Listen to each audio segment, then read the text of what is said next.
So we went to the Adelaide Hills today for the first time since we moved from the UK to Australia, and it's absolutely beautiful. And I had a really interesting conversation with another gentleman who spotted my Leeds shirt. Unfortunately, he was a Man United fan. However, really nice guy. We had a great conversation, and something he said to me really hit home. It really did. He said, mate, there's no amount of money in the world that would make me leave Australia to go back to the UK. And I was like, wow. But he's right. It would take an astronomical amount of money for me to leave this listen to these birds. Listen. It's just beautiful. The place is a joke. Like, it's not, like, it just blows the UK out the water in every aspect. Like, I've got work tomorrow. Normally, when I'm back in the UK, I'd be like, oh, I've got work tomorrow. I don't care. I'm looking forward to going to work because I've had a great, relaxing weekend and I haven't spent any money bar buying some food. Like, the quality of life here in comparison to the UK is just tremendous. And I just consider ourselves to be so lucky. If you're one of those people that are seriously contemplating the move from the UK to Australia, just do it. You won't look back, and at least you can sit there and think, I gave it my best shot. Even if you do go back for your own reasons, don't have regret hanging over you, because this country is the best in the world. No doubt in my mind.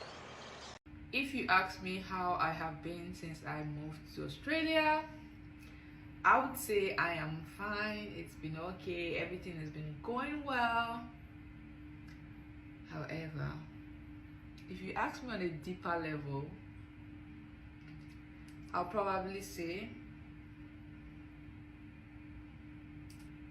it's been a whole journey.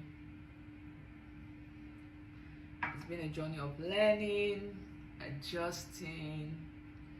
Sometimes I'm like, what? And sometimes I'm like, what?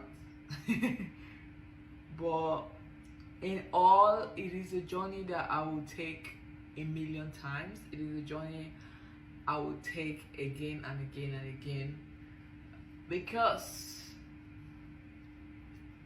I'd rather be here than be there and be saying what if all my life, or probably always imagine how Australia would have been. But now I'm here, I'm living the dream, and I am happy I took the chance at life, and I'm happy to be here in Australia. So yeah, that's how it's been for me here in Australia. If you're from England and seeing this is your sign that you need to move to Australia. Look at me, man. Back in the day on the ends, you know what I'm saying, on the block, shotting whatever I had to do, doing whatever I had to do to make ends meet. No, I'm joking. Miserable in the ends, you know what I'm saying? Cold, you know what I'm saying? Council estates, you know what I'm saying? Don't really see sunshine in that. You get what I'm saying? Now look at me, blood clot now, I'm gonna show you. Yeah, this is me. And it could be you too. Just make that choice, man. Come over to Australia. You know what it is? They try and scare you and say like, oh, spiders and like all of this, that and that, and like the worst things in the world are here that can kill you. It's a scare tactic so you don't come over. Black people, I'm telling you, it's safe over here. We can eat over here. There's enough bunda over here for everybody. The man, them ain't got to fight and that. All right? Just come over to Australia, man. Sydney things. Link me when you're here. You get me? If you're from England and see... Another difference between England and Australia is that in Australia, people leave their shoes on the side of the beach and no one's going to steal them. So it's like a mutual respect that you can leave your flip-flops, or we call them flip-flops, but they call them thongs or pluggers, by the beach, and no one's going to take them. You wouldn't get this in London, eh, would ya? They'd be gone in an instant. Do not move to Australia if you're not prepared to be working 24/7. Okay, that might be a bit of an exaggeration, but this is something that not a lot of people talk about, is that from social media and from the outside, it seems that you move to Australia, you're doing Pilates lessons in the morning, going for matches, going to the beach every day. And yeah, those things definitely do happen. But what people don't talk about is that it's very, very expensive here, and especially if you've moved away from home, you don't have the support of family, everything falls on you, so you have to pay for everything, which means that you're working constantly. Like, I'm working 6 days a week, full days, which I'm so grateful for, and it's so worth it. The day that I do have off once a week, I am so exhausted because I'm on my feet all day at work that I can't really be bothered doing anything. So I'm finding that I'm not really making the most of Sydney and exploring, but it's fine. Like, I have so much time to go and see everything. Obviously everyone's situation is different, so if you just want to move here and not save anything and just basically just like live from paycheck to paycheck and know that you're going to be returning back to the UK soon, then I feel like that's a completely different story. You wouldn't have to work as much. If you actually want to set a life out here and save some money but also try and have some fun, it's trying to find that balance between having enough days off where you can go and explore and have fun and you're not so tired, but also having enough money to save. Casual work also is just unreliable in its nature, so you might be earning so much one week and the next you might not even be able to afford a food shop. So the main bit of advice I can give if you're thinking of moving out here is just fully be expecting that some weeks you may not be working that much and you might not have enough money coming in, so some weeks you almost need to be like working double to be able to save for the weeks where you're lower on shifts. Don't get me wrong, it's stressful and it's really tiring. However, lifestyle and just the way of life and how everyone is out here fully outweighs the stress and how tired you are from work. And yeah, that's just a realistic take on moving here, especially if you live in a big city like Sydney. Also, the payout here is very, very, very good. Like, it's amazing, but still, with how expensive it is, you can't really leave your house without spending money. You do end up working a lot, especially if you still want to save. If you're here already, let me know what your experience is like, because I feel like no one really talks about this enough. I think we need to give Australia a collective global PR spin, because what I'm seeing is not what I was thinking before I came here. Never in my life ever desired to come to Australia. I'm so sorry, but I never ever desired to come here. When you think of Australia, or when I used to think of Australia, I just thought snakes, spiders, good day mate. What else? Sharks, water, racism, low-key, sorry. To this day, my friends and some of my family are still very much like, why are you there? Why are you in Australia? Like, I'm gonna need people to start thinking of Australia a bit differently, because guys, I'm telling you, life is good here. These Australian people, they're enjoying life. I can't quite put my finger on what it is. Maybe it's the weather, maybe it's the work to live culture, not living to work. I don't know what it is. There's just something about Australia. I could live here. If my family was here, if I was born in Australia and my family were here, or if they just moved from the UK over here, I wouldn't leave. Permanent residency, give it to me. I have cousins that like, I'm never coming to Australia. I feel like we all have this idea of what it is, but it's not that. We hear the worst, we see the worst, but actually coming here, Australia's a vibe. I ain't gonna lie.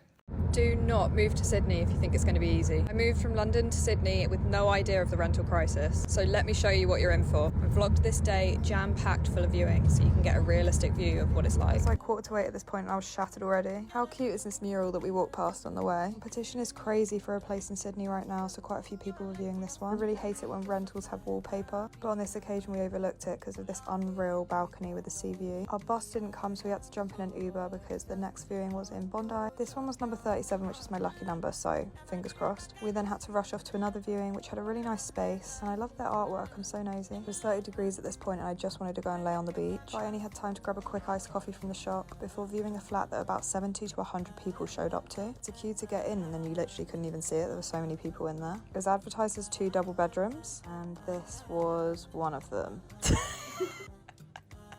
What a piss take. Anyway, on to the next. I had real deja vu in this place, and then we realised we'd been so stupid and had actually already viewed this property before. The next property had the biggest turnout of them all. Queue quite literally went down 2 flights of stairs and down the street. The estate agent was calling people's names like a register at school, and it took so long for us to get in and see it. Please look inside the wardrobes to check the storage. Tasty bit of mould in the bathroom, but not as bad as the next place we saw. This is why I always want a window in my bathroom. We're running late for the next viewing, but luckily got there in time. One thing I've noticed about rentals in Sydney is nothing's furnished. This one didn't even come with a dishwasher. Had an amazing cactus outside though. Look at the size of it. Follow me for more rental crisis realness, because I'm going to be showing you guys my journey and also sharing all of my tips for how to secure a flat.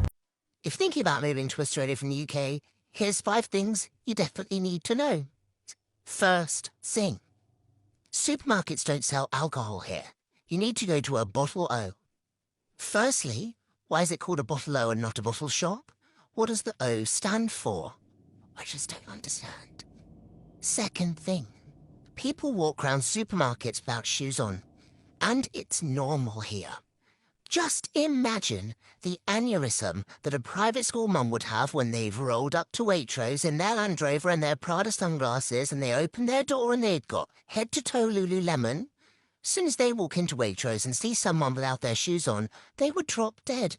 They would drop all of the patisseries that were in their basket. But here, it's fucking normal. Next thing, capsicums. Capsicums are peppers. This has not been an issue for me until the other day, because if I go into a supermarket looking for a pepper, I don't need to know what it's called, because I know what it looks like and I've got eyes. However, went to order a Nando's the other day. Not only do Nando's have paella here, and it's potentially the best thing on the menu, and Brits, we are missing out, but instead it had capsicum in it.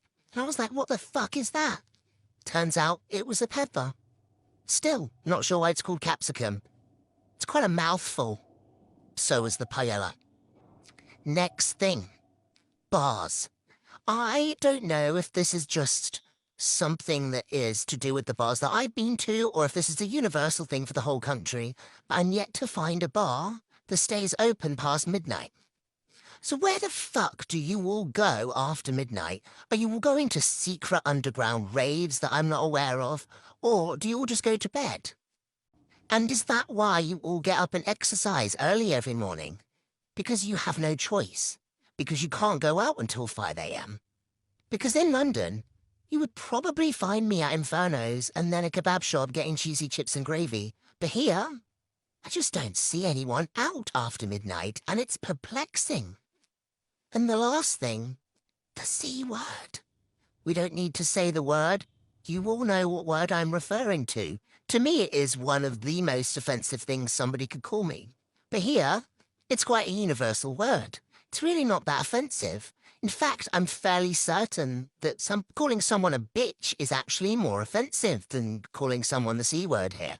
So if someone calls you it, don't worry.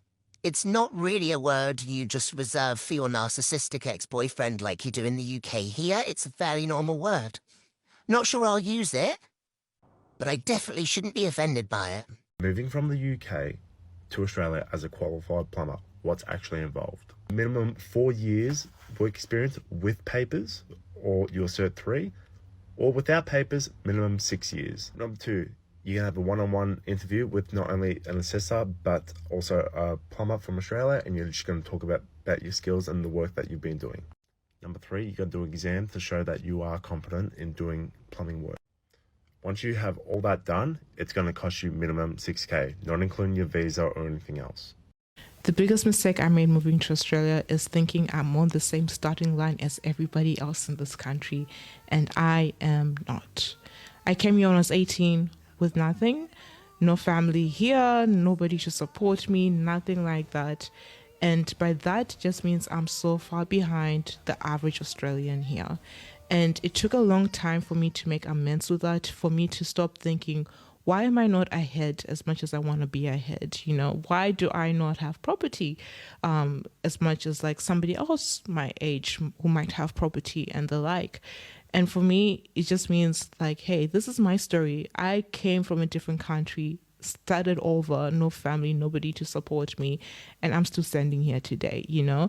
And that's something to be commended. And I just want to commend anybody else like me out there that you are where you need to be.